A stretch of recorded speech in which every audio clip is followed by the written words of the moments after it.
আকৌ এবাৰ আপোনালোকক সকলোকে ইণ্ডিয়ান আৰ্মিৰ পৰা নতুন নটিফিকেশ্যন আহিছে, যি হয় নতুন নটিফিকেশ্যন ইণ্ডিয়ান আৰ্মি ৰিক্ৰুটমেণ্ট 2026 চনৰ এপ্লাই চলি আছে।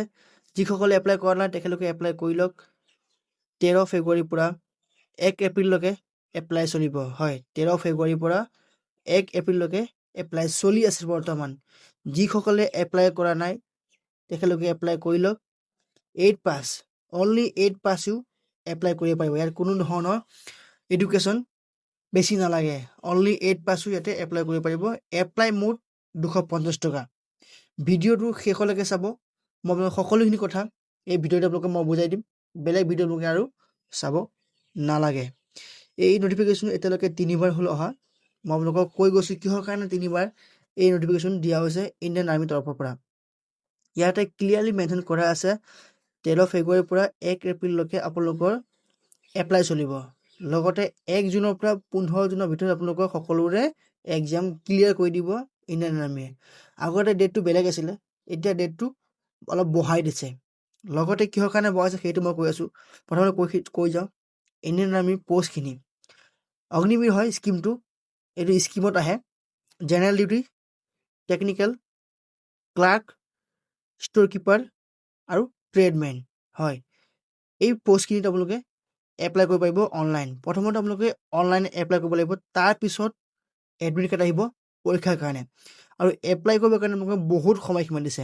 লগতে ইয়াতে অগ্নিবীৰ স্কিমত এবাৰ বহুত সলনি কৰা হৈছে। মেইন সলনি হৈছে বয়সসীমা। আগতে 17.5 পৰা 21 বছৰলৈকে আছিলে, আৰু এতিয়া কৈ দিছে 17.5 পৰা 22 বছৰলৈকে। হয়, আপোনালোকে ডিছপ্লে দেখিবলৈ পাইছে, মই অফিচিয়েল নটিফিকেশ্যন মই দেখুৱাই দিছোঁ। 17.5 বছৰৰ পৰা 22 বছৰলৈকে এপ্লাই কৰিব পাৰিব। যাৰ 22 বছৰ হৈ গৈছে তেখেতলোকেও এপ্লাই কৰিব পাৰিব, কোনো ধৰণৰ অসুবিধা নাই। ইয়াতে বাৰ বাৰ মেনশ্যন কৰি দিছে এক্সামিনেশ্যন ফিজ 250 টকা দিব লাগিব। আপুনি এইটো যি ধৰণে দিব পাৰে, net banking, RuPay, Visa, credit card, debit card, UPI সকলো মাধ্যমেৰে পইচা আপোনালোকে পে' কৰিব পাৰিব। লগতে ইয়াতে দি দিছে কোন কোন ডিষ্ট্ৰিক্টত কি ধৰণে এক্সাম হ'ব, ৰানিং হ'ব, এডমিট কাৰ্ড আহিব, সকলোখিনি ইয়াতে ডিছপ্লেত দেখুৱাই দিছে। মই আপোনালোকক এবাৰ দেখুৱাই দিছোঁ। এয়া আৰু নাৰেংগী চাই লওক, বৰপেটা, কৰিমগঞ্জ, ধুবুৰী, বঙাইগাঁও, চিৰাং, গোৱালপাৰা, কামৰূপ মেট্ৰ'পলিছ, বাক্সা, নলবাৰী, ওদালগুৰি, দৰং, তামুলপুৰ আৰু চাউথ চলমৰা। লগতে HR শ্বিলং, মৰিগাঁও, নগাঁও, শোণিতপুৰ আৰু বিশ্বনাথ। আপোনালোকে জানে এইকেইখন আগৰ পৰাই এইটোৱে চলি আহিছে।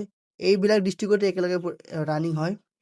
আমি দিওঁতেও সেই একেটা আছিলে, সেই আজিও একেটাই আছে। এয়া আৰু যোৰহাট, মাজুলী, তিনিচুকীয়া, ডিব্ৰুগড়, গোলাঘাট, শিৱসাগৰ, চৰাইদেউ, ধেমাজি আৰু লখিমপুৰ। সেইখিনি আপাৰ ছাইডৰখিনি এয়া আৰু যোৰহাটত পৰে। লগতে ইয়াতে এডুকেশ্যন কোৱালিফিকেশ্যনৰ কথাটো মই কৈ দিছোঁ। ইয়াতে বহুতে মোক সোধে দাদা এডুকেশ্যন কোৱালিফিকেশ্যন কিমান হয় বুলি, মই আপোনালোকক এই ভিডিঅ'তে জনাই দিওঁ এডুকেশ্যন কোৱালিফিকেশ্যনটো। ইয়াতে মেনশ্যন কৰি দিছে 10 পাছ, লগতে প্ৰত্যেক ছাবজেক্টত 45 আৰু এভাৰেজ 33% লাগিব। 45 মাৰ্কছ আৰু 33% লাগিব। আৰু যিসকলে ট্ৰেডমেনত এপ্লাই কৰিব তেখেতলোকৰ কাৰণে LMV বা HMV motor driving heavy licence লাগিব, ইয়াতে মেনশ্যন কৰি দিছে।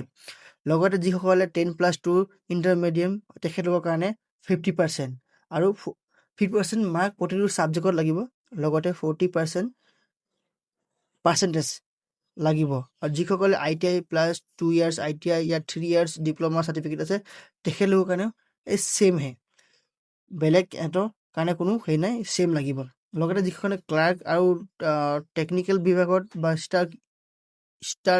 ষ্ট'ৰ কিপাৰত সিহঁতে এপ্লাই কৰিছে, আৰ্টছ, কমাৰ্চ, ছায়েন্স বুলি কথা নাই, সকলোতে এপ্লাই কৰিব পাৰিব। লগতে এটা 60% লাগিব প্ৰতিটো ছাবজেক্টত, 60 মাৰ্ক লাগিব আৰু 50% অল অভাৰ ছাবজেক্টত লাগিব। ইয়াতে আপোনালোকে ক্লাছ 12 মেণ্ডেটৰী আছে। আৰু ট্ৰেডমেনৰ কাৰণে 10 পাছ। হয়, যিসকলে 10 পাছ আৰু নম্বৰ কম আছে তেখেতলোকে টেনশ্যন ল'ব নালাগে, তেখেতলোকৰো ইয়াতে এপ্লাই কৰিবলৈ পাৰিব। 33 মাৰ্কছ লাগিব, তেওঁলোকে আপোনালোকে এপ্লাই কৰিব পাৰিব।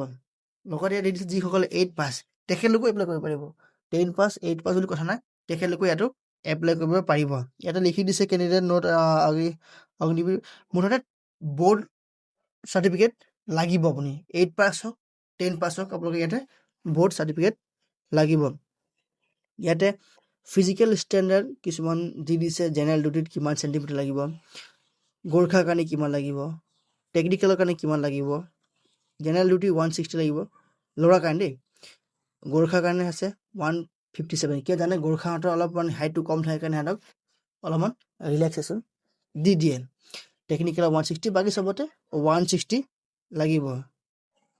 পে স্কেলৰ কথাখিনি কৈ যাওঁ। ইয়াতে সকলোৱে মানে সুধি থাকে যে পে স্কেল কিমান দ্বাৰা কি ধৰণৰ পে স্কেলটো আপোনালোকৰ ইয়াতে দি দিম। পে স্কেলটো চাই লোৱা। পে স্কেল প্ৰথম বছৰ পাব আপোনালোকে 30,000 টকা, কিন্তু ইন হেণ্ড পাব 21,000 টকা।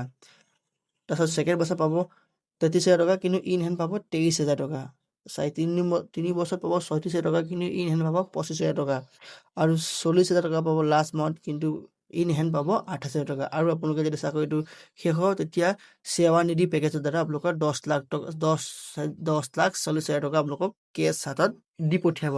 আৰু যদি কিবা ইয়াতে insurance in build up 48 lakh, আপোনালোক কিবা কাৰণে কিবা হ'লে 48 লাখ ইন বিল ইয়াতে ইঞ্চুৰেঞ্চ কভাৰ থাকে তাতে।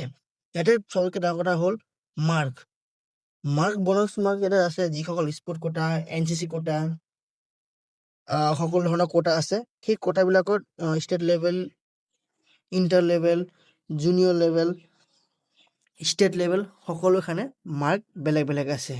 আৰু যিসকলে C চাৰ্টিফিকেট, B চাৰ্টিফিকেট আছে, তেখেতলোকৰ কাৰণে হাইষ্ট মাৰ্ক C চাৰ্টিফিকেটত আছে। হয়, GD C চাৰ্টিফিকেটৰ হাইষ্ট মাৰ্ক আছে 20 নম্বৰ আপোনালোকে এক্সট্ৰা বনাছ পাব। ইয়াত কোনো ধৰণৰ কাট অফ নাথাকে। আপোনালোকে চকু মুদি ইয়াতে 20 নম্বৰ এক্সট্ৰা পাব। এক্সাম হ'ব 13টা লেংগুৱেজত, অসমত 13টা লেংগুৱেজত আপোনালোকে এক্সাম দিব পাৰিব। নিজৰ ভাষাটো আপোনালোকে এক্সাম দিবলৈ পাৰিব, কোনো ধৰণৰ অসুবিধা নাই। CBT এক্সাম হ'ব অনলাইন, ইয়াতে কোনো ধৰণৰ টেনশ্যন নাই। আপোনালোকৰ এক্সাম হ'ব, আকৌ এবাৰ কৈ দিছোঁ, 1 জুনৰ পৰা 15 জুনৰ ভিতৰত আপোনালোকৰ এক্সাম হৈ যাব। আৰু ইয়াতে নেগেটিভ মাৰ্ক 25% থাকিব। যদি ৰং এনচাৰ হয় তেতিয়ালৈকে আপোনালোকে ইয়াতে নম্বৰ কটা যাব। এইটো কথা আপোনালোকে মনত ৰাখিব লাগিব আপোনালোকে এক্সাম দিয়াৰ আগতে। লগতে কৈ দিছোঁ, এই ভিডিঅ'টো ভাল লাগিলে লাইক, ছাবস্ক্ৰাইব আৰু কমেণ্ট কৰি দিব। যিসকলে এপ্লাই কৰিছে ইণ্ডিয়ান আৰ্মিৰ, তেখেতলোকে কমেণ্টত য়েছ বুলি লিখি দিব। আৰু ভিডিঅ'টো ভাল লাগিলে শ্বেয়াৰ কৰি দিব নিজৰ বন্ধু বান্ধৱীৰ লগত। কথাটো হৈছে, ইয়াত যিসকলে এপ্লাই কৰিব তেখেতলোকে ৰানিং, ফিজিকেল, পুল আপ, চিন আপ সকলোখিনি ইয়াতে কৰিব লাগে। আৰু যিসকলে এপ্লাই কৰা নাই তেখেতলোকে ইয়াতে যাওক www.indianarmy.join আপোনালোকে এপ্লাই কৰিব পাৰিব।